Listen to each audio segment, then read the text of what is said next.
Hello and welcome back to another class. My name is Tati. Welcome if you're new here, welcome back if you've practiced with me before. This is part of a 10-part yoga series where we explore the Yamas and the Niyamas, which are the ethical principles that underpin the yoga practice. Today's class is focused around Santosha or contentment, and I really hope that you enjoy this. We'll be doing a yin style class, so slow and restorative, and I'll be sharing with you and discussing some journal prompts and practices and ways that you can think of Santosha and how to live this off the mat. For today's class, you might like to have a bolster or two. If you don't have a bolster, you can use pillows or rolled up blankets. And if you haven't already subscribed to the channel, please go ahead and do that. It really helps support. And with that, I'd say let's get started finding your way onto your back. Feet are mat width distance apart with the knees falling in towards one another. Placing the hands on the belly. And just letting go of the day now. Letting all your worries roll off your body and into the earth. And let's just enjoy being in our bodies for the next half hour.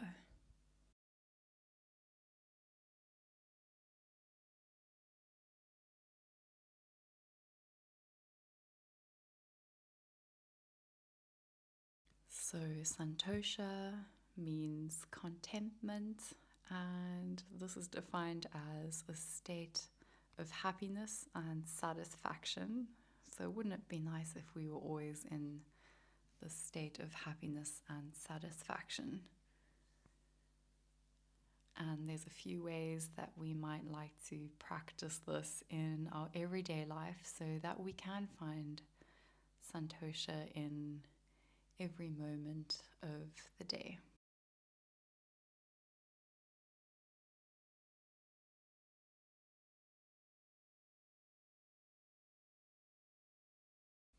The first way that you might like to practice Santosha off the mat is by noticing where you find yourself getting ready for the next thing or looking for contentment in something that's outside of yourself.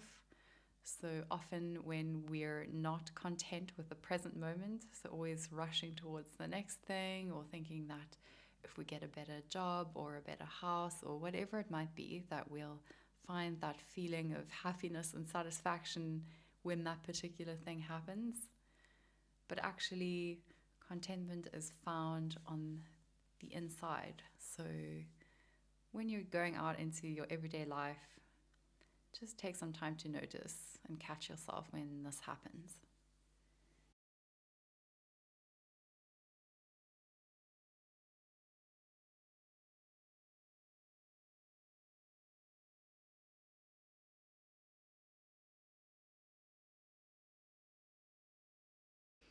And coming out of constructive rest, placing the right ankle on top of the left. Left hand grasps right wrist. And then pressing the hips towards the right and the arms over towards the left and the legs over to the left, forming a banana shape with the body, banana asana. And letting the shoulders sink heavy, relaxing the belly.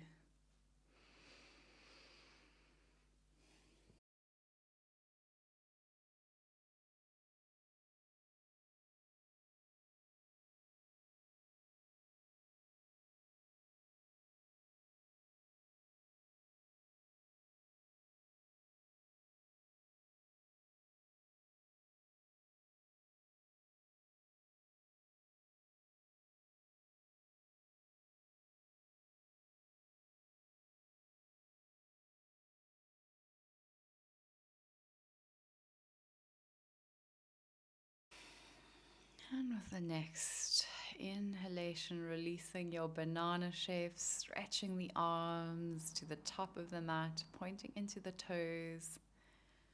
And then exhale, placing the left ankle on top of the right. Right hand grasps onto left wrist.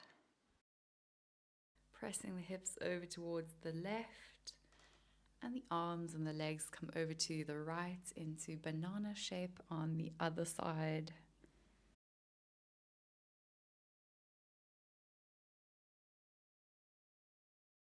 This can also be thought of as a smile shape.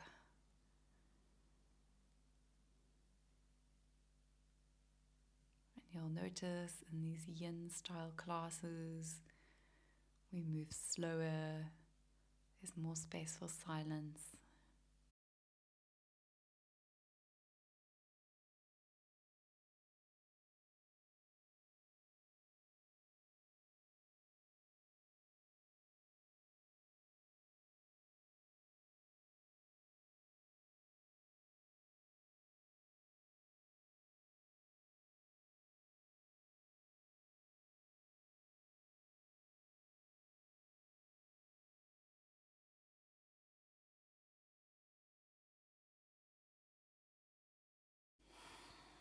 Releasing your banana shape, finding length in the body again. So stretching the fingers up, toes pointed.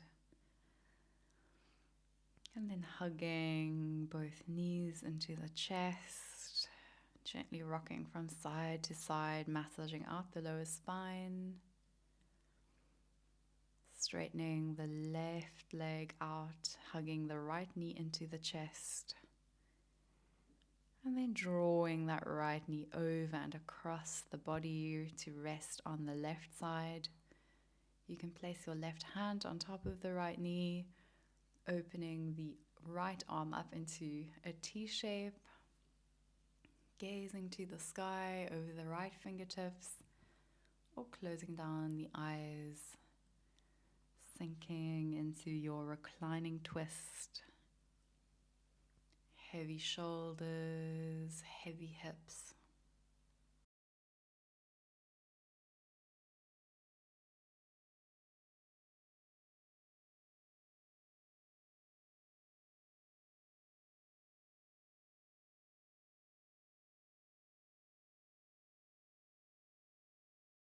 And the second practice, I'd like to share with you how you might like to practice contentment off the mat, is by noticing where you expend a lot of energy trying to move towards things that you enjoy, and equally also trying to avoid things that you dislike. So by investing a lot of energy towards getting to places we want to go where it's more enjoyable, or trying to avoid the places that we don't like so much, we are in effect not in a state of contentment because we're trying to move towards something else.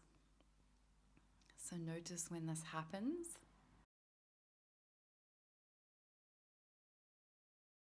And often this is indicated to us through physical gripping sensations in the body. Inhale, releasing your spinal twist, hugging both knees back into the chest, straightening out the right leg, left knee draws over and across to the right side, gently placing the right hand on top of the knee, opening the left arm up into a T shape. And again, option to gaze towards the sky over the left fingertips, or gently closing the eyes. Reclining twist on the other side.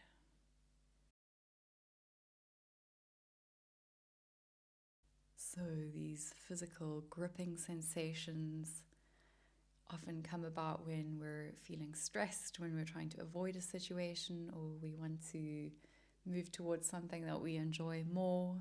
Can come in the sensation of gripping in the belly, or the shoulders are hunched up, maybe the jaw is clenched, or you can feel it as a headache or migraine.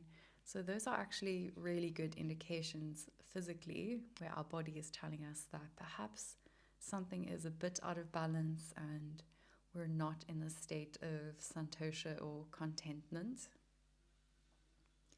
So notice when this happens in your everyday life.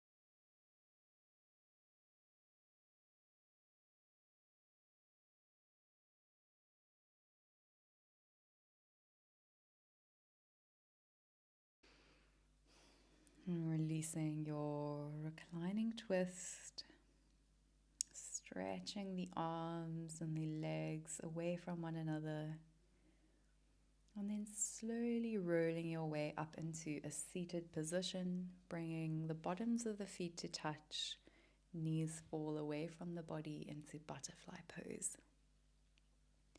So you can slide the feet a bit further away from the body and rounding the upper spine, keeping the chin tucked and letting the upper body melt towards the earth.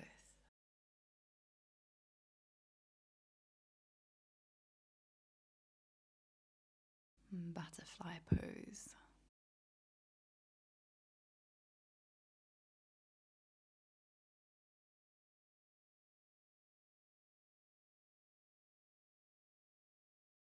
We often have a habit of waiting to quote unquote be ourselves until we've accomplished this never ending to do list or things that will make us better. And the truth is that you will always be you. And you can either continue to disregard your own awesomeness in favor of reaching something that you think you're supposed to be, or you can appreciate it, love it, and be the best that you can be right now. So just truly, authentically, and unapologetically being you can help bring about a sense of contentment and happiness and satisfaction. So being content with all you are and all you have, because the truth is there is no one else in this world that can offer what you have to offer.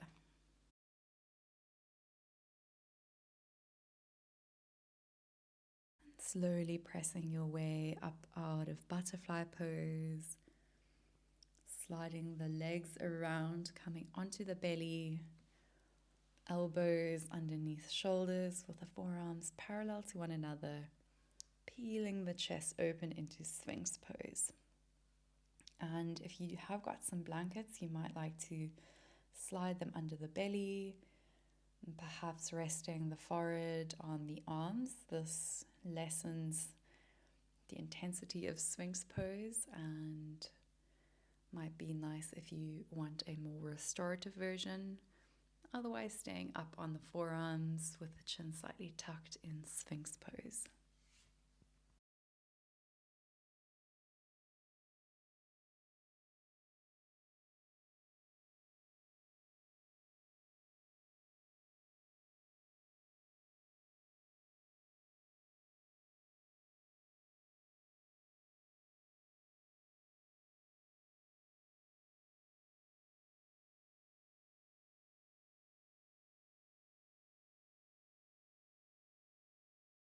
And gently releasing out of Sphinx, pressing your way up, and big toes are touching, knees are wide apart, sinking the hips towards the heels into child's pose. Arms are up and overhead, resting the forehead on the earth.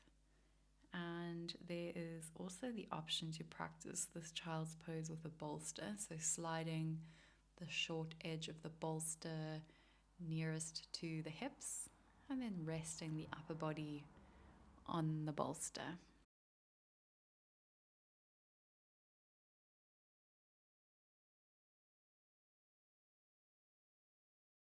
And a third practice for Santosha off the mat is a difficult one but can be really helpful.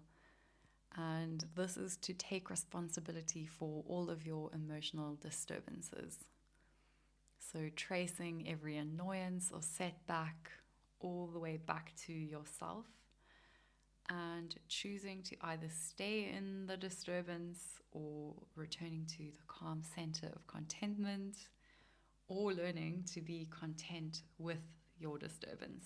This is definitely the most tricky one.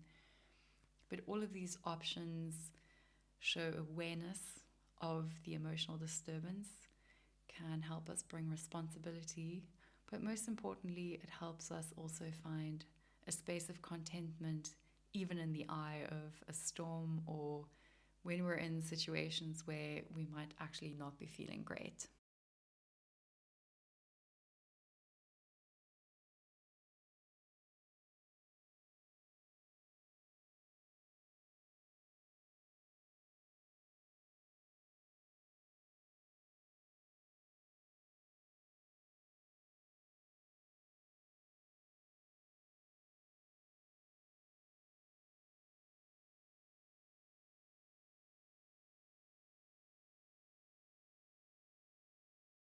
Inhale if you have a bolster, moving it towards the side, gently pressing yourself up onto all fours. Briefly pausing here with a straight spine. And then bringing the right foot forward to the outside of the right hand. Finding your way into dragon pose. If you have got blocks available or books, you can place those under the hands. And another variation of dragon is winged dragon. So coming onto the knife edge of the right foot, knee opens towards the right side, pressing firmly into the left palm, and then the option to bring the right hand onto the right knee to gently press the knee further away from the body. So really take care here to listen to your body, only go as far as feels comfortable. We don't want any pain in the knee. And sinking the hips heavy, dragon pose on the right side.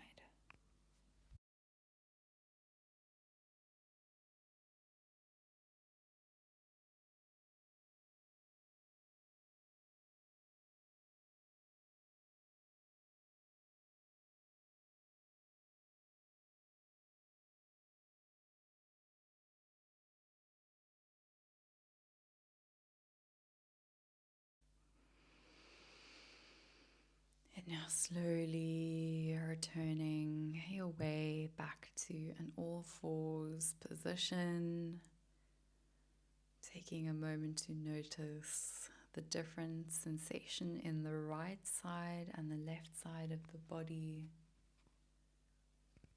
And then inhale, stepping the left foot forward to the outside of the left hand. Hands up on blocks or books as one option. Another option to have the hands on the mat. And a third option to find winged dragon by coming onto the knife edge of the left foot. Left knee falls open to the left side. And then perhaps pressing into the right palm, bringing the left hand to gently press the left knee away from the body. Relaxing any tension in the body. Soften your gaze.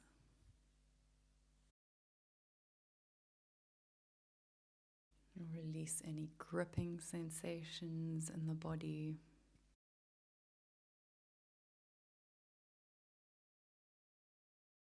And in these more challenging poses, if you find your mind wandering to get ready for the next thing, you can already see this as a practice, as trying to be content in this present moment.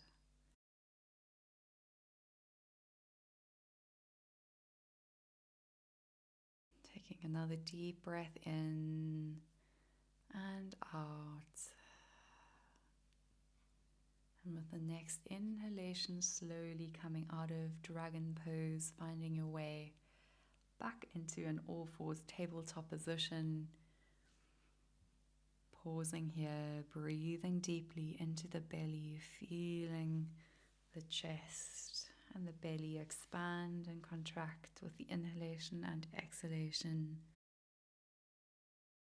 And for our heart opening pose, finding your way to seated, sliding your pillow or bolster with the short edge against the small of your back, and then leaning the upper body over and across the bolster so the chest and the heart are open up towards the sky.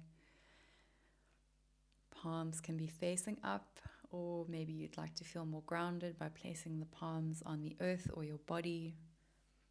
Legs can be stretched out straight away from the body, or finding a butterfly variation with the bottoms of the feet touching.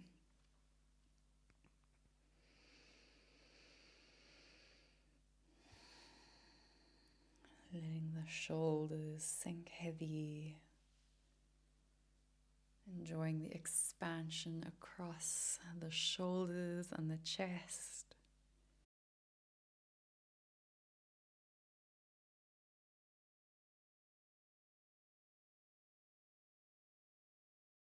The fourth and final practice I'll be sharing with you on how you can practice Santosha off the mat is to practice gratitude. To practice gratitude and to practice non-seeking, so not constantly seeking the next best thing or experience or person that is quote unquote going to make your life better. So practicing gratitude for everything that you already have, all the things that you're already blessed with, everything starting with being born a human on this planet, having a breath. By practicing gratitude and not seeking, we can find contentment in each moment just as it is. Falling in love with your life just as it is. And finding that appreciation and gratitude for the preciousness of life.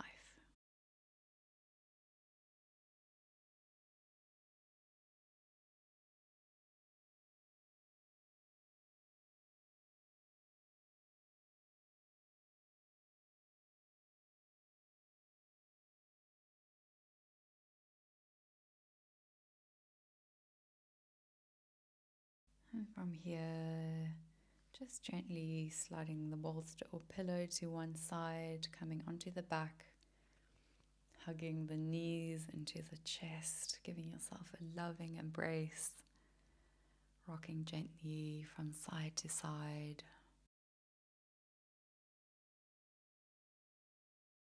Grasping the insides of the feet, drawing the knees towards the armpits in happy baby pose.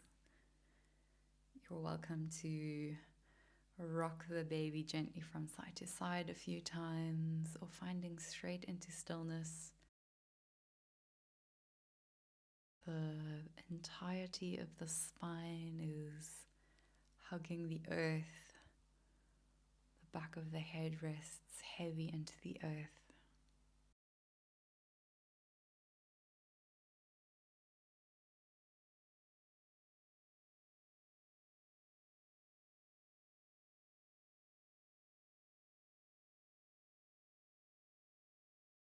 And practicing an inversion. So if you are near a wall, you might like to slide the hips against the wall, so the pelvis area, with the legs resting on the wall.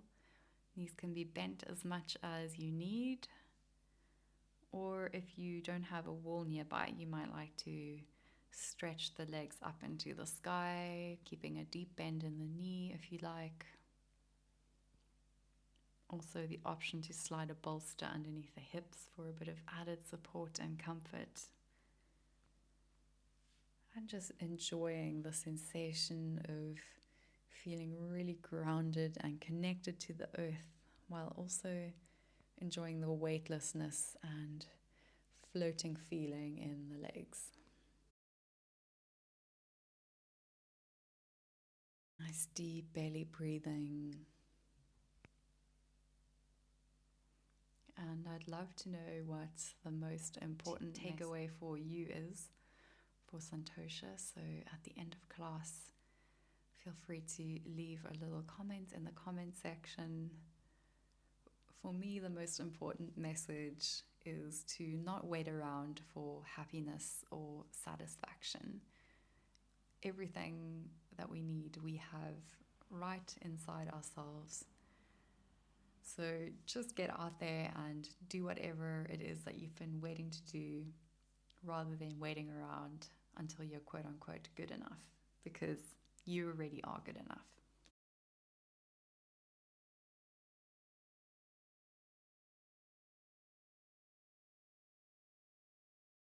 You're welcome to stay in your inversion or bringing the legs down, finding into a traditional resting pose for shavasana. And just letting the last bit of tension melt out of the body. Muscles in the belly, the hips and the calves. And bathe in the sea of Santosha or contentment for the next minute or so of Shavasana.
Slowly start to deepen the breath.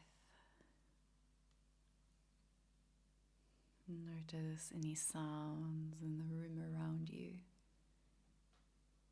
Keeping the eyes closed, and invite movement back into the body by wriggling the fingers and the toes. Hugging the knees into the chest. And rolling over one side into the fetal position, resting the head on the arm. And taking a moment to find gratitude in your heart for making the time for this practice today, before gently pressing your way all the way up into a comfortable seated position with the eyes closed. Bringing the palms to touch, pressing the pinky and thumb together, peeling the middle 3 fingers open into a lotus mudra. Cultivating all of that happiness and love and satisfaction. And then lifting the lotus mudra slowly up and over the crown before opening the hands and letting all of that Santosha or contentment rain down on you. Namaste. Thank you so much for practicing with me today. I really hope that you enjoyed this Santosha or contentment class. As a reminder, this is part of a 10-part series, so if you'd like to try any of the other classes, I've linked them for you in the description box below. I've also linked for you the journal prompts and practices that we've discussed today on my website, tativanyoga.com. You can also find blog posts that I've shared where I myself have lived these Yamas and Niyamas off the mat, so you can see my experiences doing this. And if you haven't already subscribed, please click that subscribe button. It really helps support my work. It means that you don't miss out on any new classes. There's new ones out every Sunday. And if you'd like to get a bit more into the intimate community, so where I share my everyday life, you can head over to Instagram at @tativanyoga, and I'll see you over there. All my love.